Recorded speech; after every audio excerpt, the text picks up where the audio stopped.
I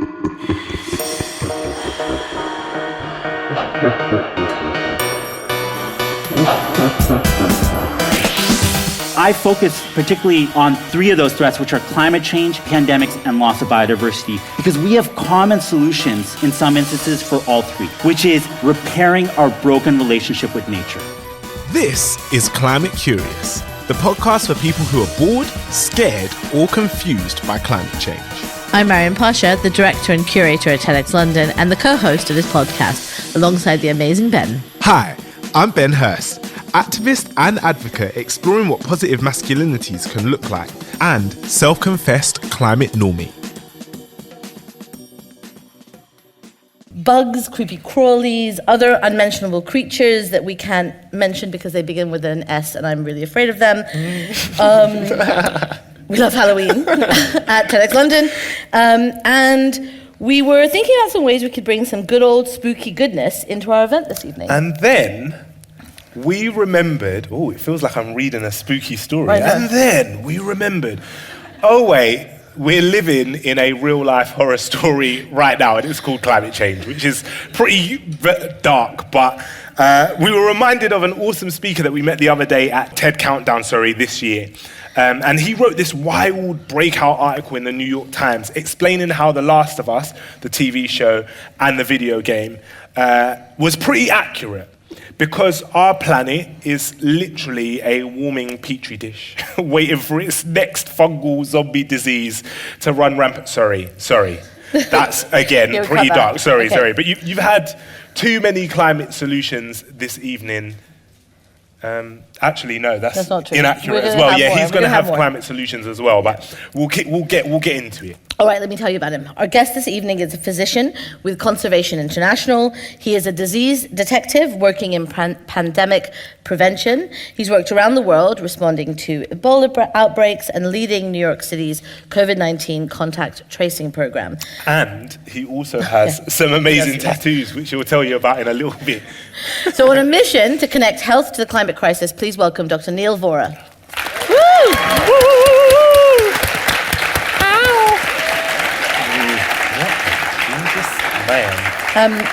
Don't worry. So Neil, thank you so much for joining us. We're super excited to have this conversation. Oh, thank you for having me. It's such an honor to be here and to join this amazing event. Neil is everyone's favorite person. Did you know that? Literally every person backstage was like, "Have you met Neil yet?" I know. He's so nice. You'll really like him. So it's true. You guys know. You're just jealous. Yeah. Okay, so let me start with the fact that have people here seen The Last of Us or played The Last of Us a little bit? Right, so I was like there, obviously watching it for the plot, and what? What? And I was really, really surprised actually that in that opening scene, I'm not giving anything away here, they start talking about climate change right away, and it. We're not going to talk a lot about funguses, and if you didn't know, that's what The Last of Us is about. It's about fungus zombies, which we're not going to talk about because that upsets Ben. Yeah, I haven't seen The Last of Us because I don't want to talk about fungus. And we're going to get into a little bit about why you wrote that article for the New York Times and what it means. But before we start any of that, we know what you do, but will you tell us a little bit more about you? Yeah, sure. I guess I'd like to say that I'm a doctor who specializes in rainforest conservation. For as long as I can remember, I've wanted to do public health. My dad was born in India, and he actually had smallpox as a child. And so over 70 years later, you can still see the legacy that the disease left on him in the form of scars on his face. And so growing up, I would look at him, and I learned very early on about the field of public health and the amazing work that public health workers did in the 60s and 70s to eradicate smallpox.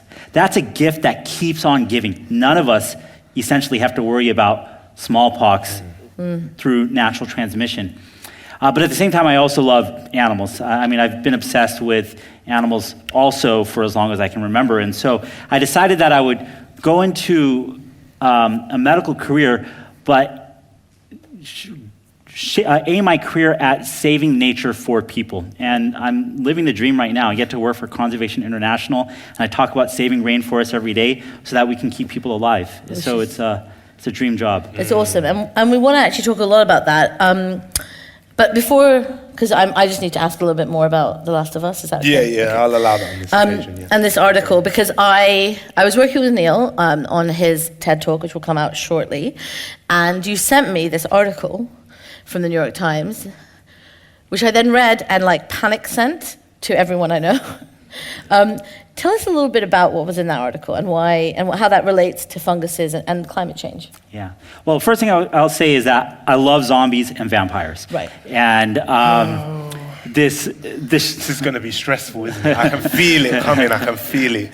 Go on. Sorry, Neil. No, so the show is very good, and if you just very briefly, the idea is that climate change has led to a mutation of a fungal species that normally infects ants and essentially turns them into zombies. But climate change has caused that fungus to evolve into one that can infect people and turn them into zombies. And so it's a very scary story. Now, I don't think that we are facing a zombie apocalypse anytime soon from climate change. Yeah, it doesn't sound like Yeah. that, does it? It sounds like we actually are imminently facing that because the fungus is infected. Sorry, carry on, sorry. Yeah, so to be very clear though, no zombie apocalypse as far as I can tell. Though there are a lot of interesting parasites out there that can, beyond this fungal disease in ants, that can turn a number of different organisms essentially into zombies. Fascinating stuff. But that's another episode. Yeah, that's that another we episode. won't involve Ben in. I'm sorry. This is not going to translate well to a podcast, but I am freaking out. Okay. This is Okay, bad. so tell us a bit more. In all seriousness, this is actually scary stuff. I mean, in that infectious diseases. That's not reassuring. No, we're going to get to it, but I'm We're going to get there. Trust me, we're going to get to the stuff that's reassuring. But what concerns me is that climate change is increasing the threat of fungal epidemics and also increasing our vulnerability to those fungal epidemics. So what do I mean by that? There are over 1 million different species of fungi. We've only characterized around 5% of them. What does characterize? Meaning identified them. Okay, yeah. Cool. And only a small proportion of that 5% can actually cause human disease. Now, part of the reason why we don't see more fungal diseases in humans is that there's this thermal barrier, that many fungi thrive at temperatures lower than the human body temperature. Right? So we're normally at around 36, 37 centigrade. But with climate change, we might be seeing evolutionary pressures on fungi such that they can adapt to live at warmer and warmer temperatures. Oh. Making some capable. What is going on? Yeah. No, that's one set of concerns. There's actually one species of fungal disease that's very concerning called Candida auris that is spreading in hospital settings, in healthcare facilities, that in some outbreaks of this fungal disease, again, in hospitalized individuals, 50% of people might die, right? But these, again, are people who are already very sick. But one theory for how this fungus emerged back in 2009, was when it was first recognized, is because of climate change. That maybe because of climate change, this yeast developed the ability to live at warmer temperatures, made its way onto birds, that then made its way into people, right? So that's one set of concerns. Another concern is that because of climate change, we're gonna see more floods. We're gonna see more droughts in areas. And with flooding in some areas, with droughts in other areas, we might see the spread of existing fungal diseases into a wider geographic area, right? So that's the increased threat. But at the same time, we are becoming more vulnerable in several different ways. First of all, climate change is causing epidemics of kidney disease in certain parts of the world because of the excess heat. Kidney disease increases our vulnerability to infectious diseases in some instances. We're seeing malnutrition. We're going to see more and more now malnutrition, and again, that'll increase our susceptibility to infectious diseases. And the area that I work on a lot is zoonotic diseases. I tend to focus on viruses, and we're going to see more and more zoonotic viruses emerge because of climate change and other drivers. When I say zoonotic viruses, that means viruses that are normally in animals that then jump into people. Oh, swine flu and all of them things there. Is that right? Yeah. So swine flu is an example, Ebola, probably also COVID. And, we saw it with HIV, sadly in the 80s, a rise of opportunistic fungal infections. And it was people don't necessarily... Because HIV suppresses the immune system, right? We saw something similar with COVID, Yeah. that there was a rise of fungal disease. So the point here is that fungal disease are a major blind spot, and I think we need to be paying more attention to them. Okay. So this is why you wrote the article, Yeah. because it is like a bit of a blind spot, right? And we can't treat those as of now. Those kinds of fungal, is that Not is that that part well, of it? right? So the other problem is that fungal cells are somewhat similar to human cells compared to like a bacteria Right. or a virus. And so the medicines we use to treat fungal disease can often have very severe side effects in people. So we don't even have that many good medicines, no licensed vaccine as of now. Right. Okay. Sorry, for context, I just want you all to know that I'm actually learning this all at the same time. There's been no like pre-conversation where I've been exposed to this information. This is like petrifyingly bad. They're just casually sitting here like, oh, we don't have any solutions. Oh, you can't treat No, it. we do have solutions. This is bad. This is really bad. Okay, carry on. We're You were gonna taking say. you and everyone on a journey, right, Neil? As This we is always not do. a fun journey. As we it- always do. Okay, we've talked a little bit about that. Can we zoom out for a second? Because you've talked about climate change and its impact on like funguses, let's say. What about and I think just to say, for me, one of the things that's really interesting here is that we just don't often think about climate change and health in these kinds of many intersections, right? We often have like, maybe we think about like extreme heat Yeah. or something like that. But I want to talk about these intersections of climate and health and why that's a greater threat today, like what's happening. So someone else, several other people have said this before me, I'm just quoting them, but the human face of climate change is health. The way that many people will experience climate change is because of a worsening health condition that they will face themselves or one of their loved ones. And the World Health Organization even considers climate change the greatest threat to human health we face today. This is not some distant threat. People are dying right now because of climate change. Every day we hear about floods around the world. I live in New York City. In New York City, just like a few months ago, I mean, one day, I'm obsessed with jujitsu. I go to the jujitsu gym, it was like 5 o'clock, I leave at like 7 o'clock at night, and suddenly everything, I couldn't see more than 20 feet in front of me, right? Because wildfire smog had come in from Canada, right? And that causes worsening asthma, exacerbates existing lung disease. The point here is that climate change is killing us, and we have to understand the intersectionality of these crises. We are facing multiple converging existential threats, and we're addressing them as silos. But the solutions to these existential threats of pandemics, climate change, the loss of biodiversity will exist in a transdisciplinary space. And that's why we have to start thinking about how climate is affecting human health, is affecting biodiversity, is affecting so many other aspects of society, such as economy. Right. Do you have any questions? You are looking at the wrong person, honestly. I'm sorry, I'm not being very helpful here. No, it's but fine. It's you good. keep It's going. good. When you have questions, you just I go. will. I've got many questions. You go. Okay, so we've got these converging threats, but you specifically work on nature. Yeah. Talk to us about that. For many, many years, I was made to feel ashamed of caring about nature. I went through this medical training. Interesting. Yeah, and the messaging I was getting was that, you focus on humans, focusing on trees or polar bears or whatever it is a distraction from saving humans.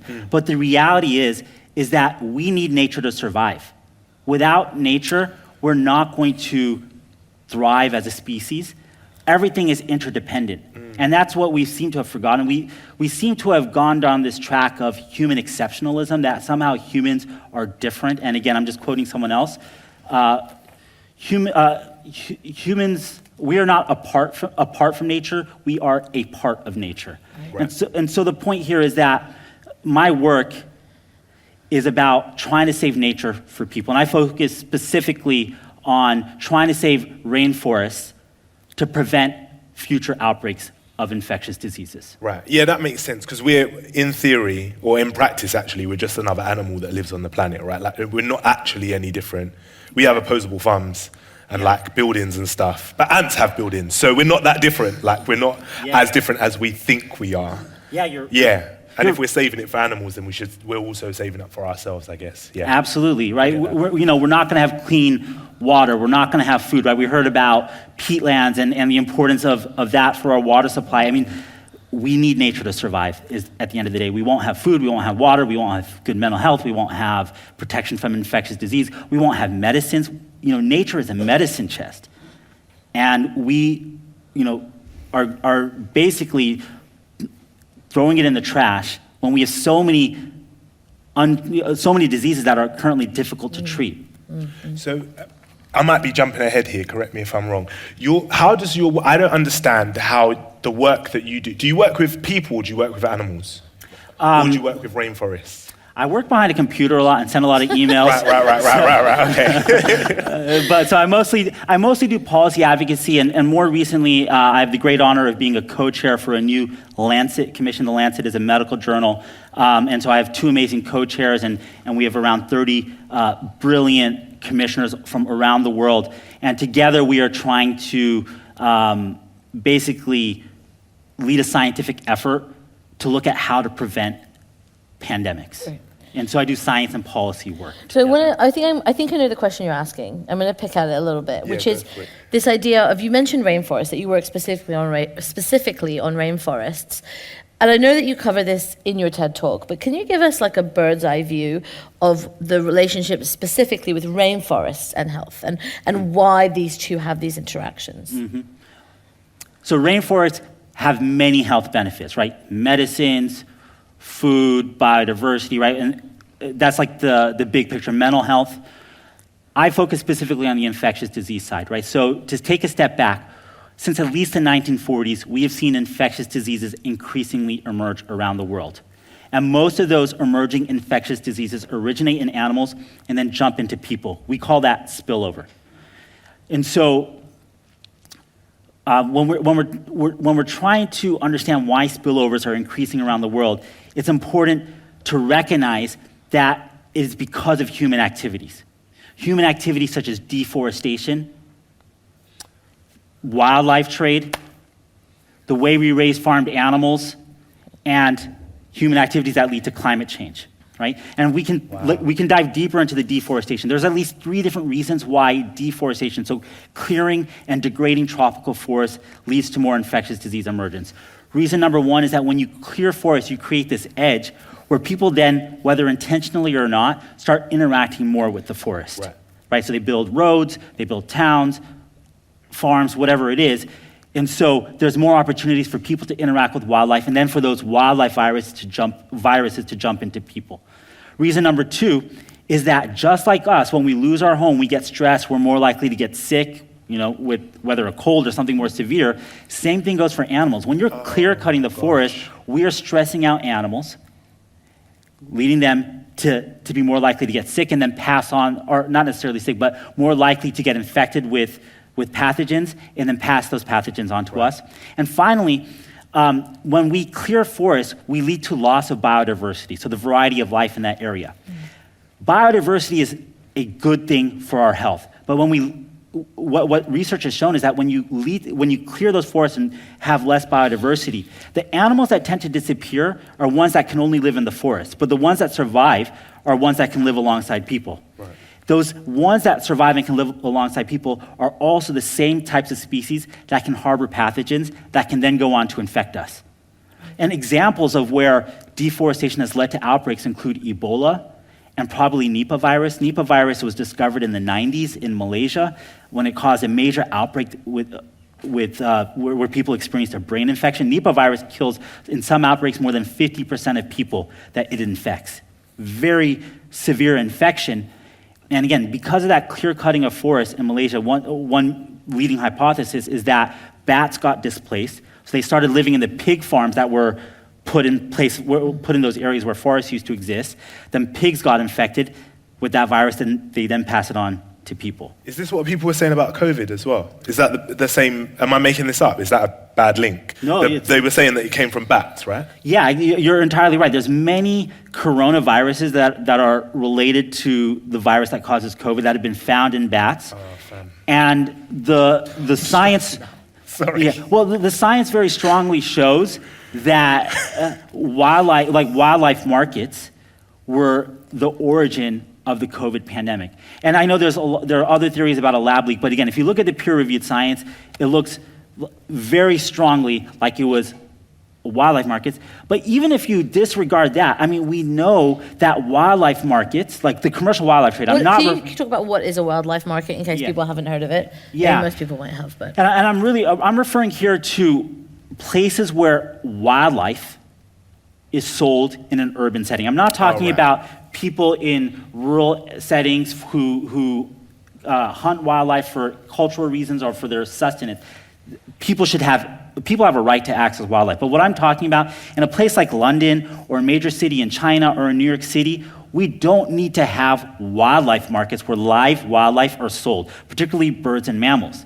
And again, if you disregard the COVID example, even though most scientists in the field think that COVID originated because of that wildlife trade, even if you can look at other outbreaks, the original SARS in 2003, or the first outbreak of Mpox outside of Africa happened in 2003. That was because of the trade of African rodents into the United States for the exotic pet industry, right? That led to the first outbreak of Mpox outside of Africa, right? So my point is that there are certain activities that we engage in as humans that are actually increasing our risk for viral outbreaks, epidemics, and pandemics.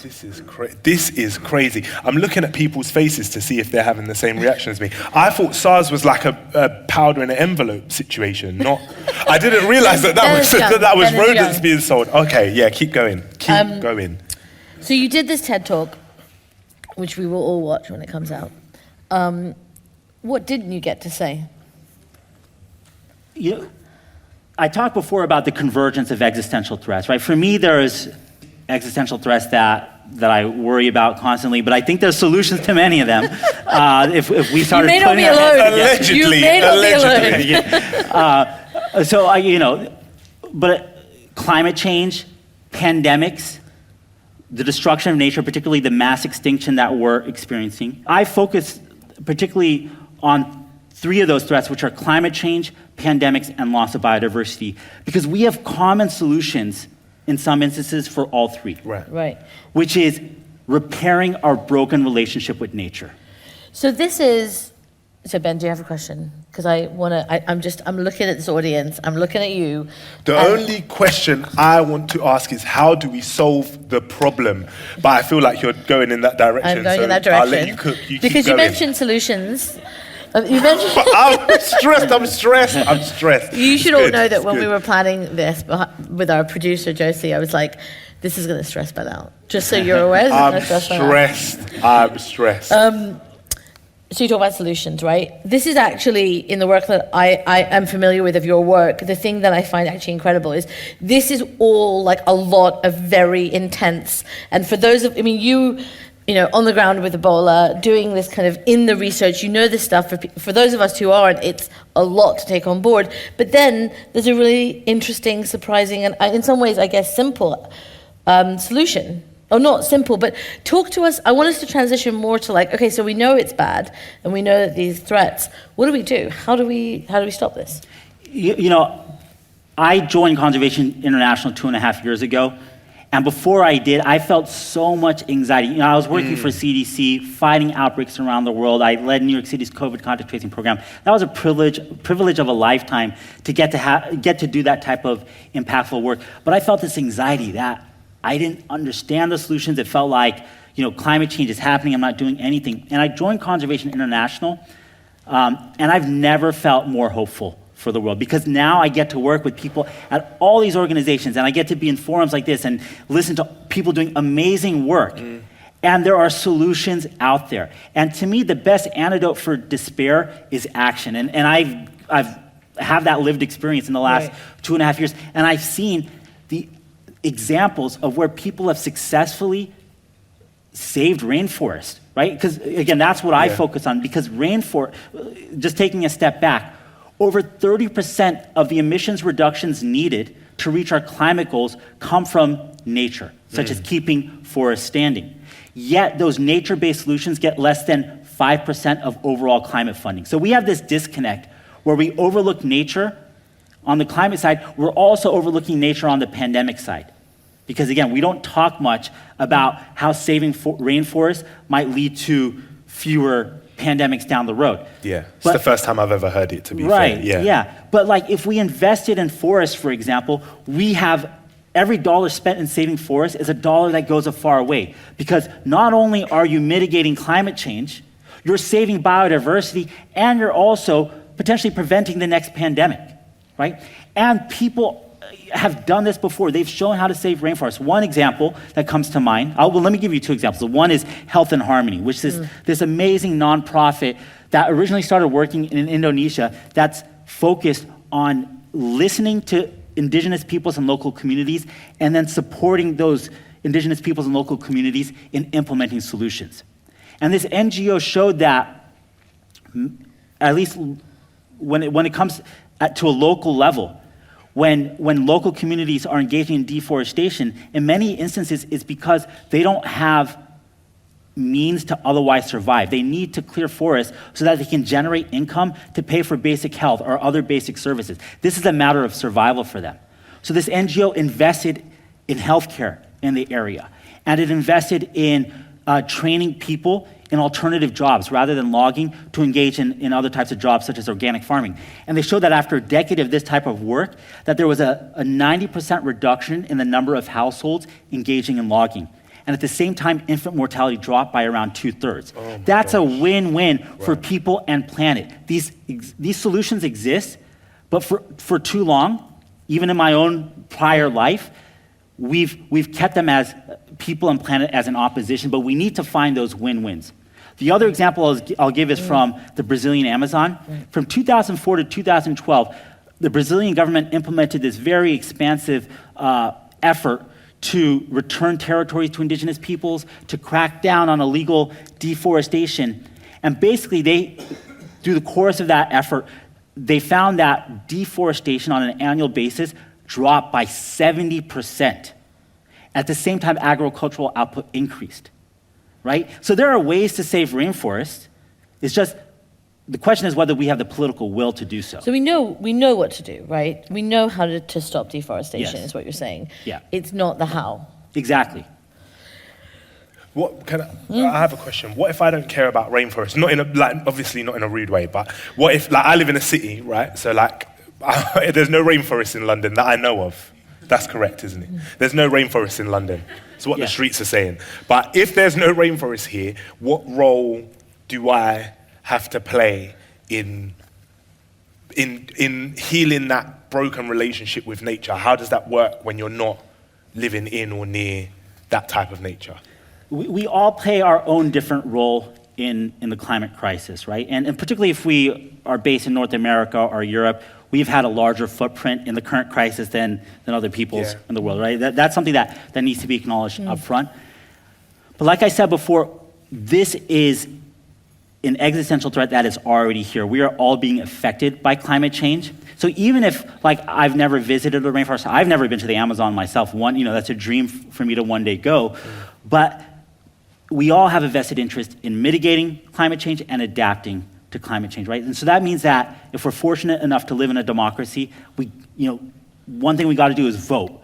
We cannot skip opportunities to vote. That makes a huge difference, so that people come into office and these people represent a voice of reason and evidence-based policy, right? So I think that's one action. And then, presumably those people will then hopefully engage in foreign policy efforts to mitigate climate change more broadly. So I think a lot of this is how we vote, again, if we're fortunate enough to live in a democracy.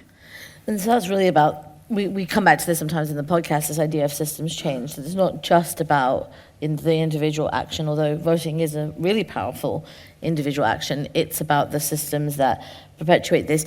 I'm wondering if, in terms of that idea of deforestation, what does that look like The example of Indonesia was great because it was like this local example. But what about larger scale, like deforestation efforts? That's where policy comes in, right? That's what you're talking about with Brazil. Exactly, right? So the larger scale efforts need to happen. And again, this is not my area of expertise, but there's a lot of efforts right now in big policy circles to address like carbon credits and even biodiversity credits. And so there are many other larger efforts, which is beyond the skills of my expertise, beyond my skill set.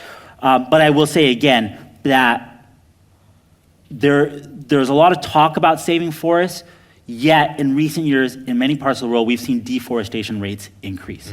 And someone named Nicole Rycroft, who I recently met actually at the TED event. And who we interviewed recently, who made you fall in love with trees. Oh, yeah, the canopy woman. Yeah. Oh, if you haven't listened to that one, listen to that one. That's a good one. Yeah. She says this awesome thing. To me, it's bonkers, and this is like the way she puts it, but we are cutting down 100, 200-year-old trees to make pizza boxes. Yeah, it's crazy. Yeah. How absurd is that, right? Like, so it's just... There's like a real flaw in logic there. Yeah, exactly. We need more Amazon boxes, please. Yeah. And I eat a lot of pizza. Like, I thrive on pizza, but... That's what you're in New York. It's biodiversity. That's what we're talking about. Are there any other... You talk about being hopeful and doing this work. And I agree. I think, 3 years ago, I wasn't doing anything in climate at all. Now I'm kind of doing it every day in different ways. And I think I felt more hopeless before and very hopeful now because you meet awesome people like you and all the speakers we've heard today who were doing incredible work. I'm just curious if you could talk a little bit about if there's any other examples that you've seen in your work that are really helping heal this divide between, this divide that we have around health and nature and people, and so that it's repairing that relationship with nature. Well, the first thing I'll say is that I am so inspired by the generations coming behind me, and younger individuals seem to get the crisis in ways that when I was growing up, a lot of people didn't. Yeah. And it's amazing, right? They care so much, and they, like many people who, again, are younger than me, are so mission-driven at a greater proportion than I think many prior generations have been, right? So to me, that gives me a lot of hope. Like my niece, for example, she wrote a book about the extinction crisis, like a book of poetry on the extinction crisis. And it's a dark book of poetry, but it's real. And I'm like, how did you write this? It's so good. That's amazing. How old is she? She's now 15. Okay, that's young. But she wrote it, I think, when she was like maybe 12 or 13. And I guess it's like I don't know if real. this is a good figure or a bad No, figure. I mean, I guess it's real, right? Like, I guess I think that I definitely feel like even until possibly very recently, very much felt like climate change was the tomorrow problem. We were preventing it. But I definitely think now it's like, as you said, it's not, we are having to prevent the worst impacts of it, but it's here. And I think if you're young, you're living in a different context, maybe. Yeah. And let me give you one other example quickly, though, like in the medical field. So when I started med school in 2004, again, my intention was to have exactly the career that I have now, but I didn't know that it existed. I didn't understand these things. So I'd go to a lot of faculty, and they couldn't point me in the right direction, not through no fault of their own, but the conversation wasn't happening. Now, in around 2004, I might be wrong about this exact date, but I'm pretty sure in 2004, again, when I started med school, is when the term One Health was coined. And that's the idea that human health is dependent on the health of animals and the planet. So this is a newer concept in Western medicine, and it's gaining traction. Right now, it's become common conversations at the UN level, the WHO, the World Health Organization level. There's even a student-led movement to grade medical schools around the world on how well they are teaching these types of concepts about One Health and planetary health. And so to me, that's also amazing. There's this shift in the medical culture where we're understanding more and more about these interconnections. But I'll also add that this is something that many indigenous cultures have known for thousands of years, that we're all related. We're a little bit late in Western medicine to the concept, but we're catching up. What? Late in Western medicine? Never. Impossible. It's never been heard on this podcast before. No, I mean, these bat ears, guys, are a little bit painful. It's worth it. It's worth That's it. Great. I do think this idea, you mentioned it earlier, and I wanted to come back to it, so I'm glad you said this, around the silos that we live in our work. It seems now, having met you and had these conversations, completely bizarre to me that more medical professionals aren't talking about climate, deforestation, planet, and more people in climate are not thinking about health. Although maybe it's growing when we look, I think in cities we start talking about air pollution. That's probably a conversation we're having more. Do you feel now that you're in this this career that you've always wanted, those silos are breaking down, or are we still very much entrenched in, it's this way, it's my point of view? I love this question, and I do think that there's this slow shift, and I feel like we're going to see it break open in the coming years, and I'm excited about that. But look, these silos are on both sides. Let's look at the health side again. Like my own personal experience, it's taken a long time to be able to have these conversations, and even on the health side, I'm so surprised the number of doctors who are not thinking about this, because why are we saving human lives when we won't have a planet to live on in the very near future? And many people have children. I mean, what type of planet are we leaving our children and our future patients? To me, that's scary. But again, there is that slow shift. On the climate side, I get worried that, COP28 is right around the corner, right? The big UN conference on climate change. It has taken 27 COPs before this, finally now, 27 prior COPs, to finally get to the point where health is for the first time ever being featured in a prominent way at one of these COPs, this coming COP. Even though, again, the way that most people will experience climate change is because of the health effects that they will experience. So we're so siloed, and we have to start bridging those gaps. We can't think of them as separate issues. Yeah, you know what? My analysis of the situation is that the people aren't feeling the cops, man. I think these UN guys, they're not, for some reason, that is entirely they're not really, another podcast episode. Yeah, they're not getting it right. But we'll swing back round to that one another time, don't worry. Those of you who are laughing knowingly know that that's like a can of worms that we're not going to open feeling the here. cops. They don't like it. They don't like it. Should we talk about this? Can you tell us about these tattoos, please? Can people see them? Yeah? That's a whole sleeve. Is that an iguana? That's a tiger chameleon. So I have up here and then a lot of other spots, but I do endangered and extinct animals. Sadly, there's never going to be a shortage of creatures to put on, but I have pangolin. All 8 species of pangolin around the world are endangered. That's a crowd-plain locust, tiger chameleon, geometric tortoise. I have a Guam kingfisher, Amboli bush frog, Jaipur gecko, golden rump sengi. You and your niece are. It's dark, man. I mean, it's like the coolest thing I've ever seen. Like, this is the coolest sleeve concept I've ever seen in tattoos. Endangered animals, but that's also like. Would you look at your arm every day and think, yeah, like why? This is terrible, or is it like motivating? What's the? I mean, you can show me a picture of any animal and I'll love it. But particularly right. like a creepy crawly. Like I love reptiles and bats. I mean, those are like definitely my favorite. I had to like Bagsy the bat ears immediately. Yeah, you got the bat. I got a frog, so I'm happy. But giraffes are cool too. Yeah, giraffes are superior, to be fair. Yeah. If you've watched or played The Last of Us, you know why we have a giraffe on stage. I haven't though, so I have no idea. I just like giraffes. I just love them. But it's addictive, I guess. Like getting tattoos. So it's like a personal thing. I'm jiu-jitsu culture. I don't know if any of you train in jiu-jitsu, but like if you're in it, you're really in it, and it's just part of the thing. And they mean so much to me. It's incredible. These animals. Yeah. I think that we are coming towards the end. We've got one last thing we want to ask Neil before we go. Is there anything that we haven't asked you that we should have asked you? That's not my actual question. Well, I know, it's great interviewing technique, isn't it? Aren't you glad What did you want to say? What did you want to say that we haven't asked you? Well, I'll just make 2 quick points. First of all, just because I'm obsessed with vampires and zombies, there's a really interesting intersection. We use horror in this current day and age to help us understand some really scary things that are happening in the world, right? And that's why you see this proliferation of zombie apocalypse shows and movies, right? But vampires back in the 1700s and 1800s, people considered vampires a real thing. The way we're talking about climate change, people were talking about vampires, in some circles. Yeah. Vampires. And vampires probably were inspired in part by rabies and tuberculosis. Right. Yeah. Right.